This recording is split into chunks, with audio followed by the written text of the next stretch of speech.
Polisi dari Unit Pidana Umum Polrestabes Palembang melumpuhkan 4 tersangka penjamretan yang korbannya selalu perempuan dengan tembakan karena berusaha melarikan diri saat proses penangkapan.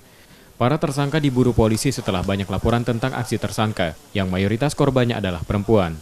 Tersangka dibekuk setelah polisi mengintai keberadaan tersangka. Para tersangka yang tak mengetahui kehadiran polisi setempat berusaha lari dari tangkapan, namun tembakan terukur polisi menghentikan langkah para tersangka. Pada polisi, tersangka mengaku memang mencari korban perempuan yang mengendari motor lalu dipepet dan merampas paksa tas dan barang berharga lainnya milik korban. Bila ada perlawanan, korban akan dilukai atau dijatuhkan tersangka dari motornya. Modusnya mereka adalah para wanita atau perempuan yang mengendarai sepeda motor atau yang sedang berdiri di pinggir jalan, mepet korban, kemudian menodongkan senjata, mengambil handphonenya. Ini sudah terjadi di beberapa TKP yang ada di wilayah Kota Palembang, sehingga dari hasil informasi yang kita dapat, para pelaku alhamdulillah bisa kita amankan.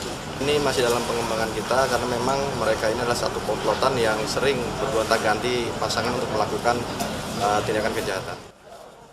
Untuk proses hukumnya, kini tersangka ditahan di tahanan Polrestabes Palembang bersama motor yang kemudian dijadikan barang bukti. Yudi Kiswanto, Kompas TV, Palembang.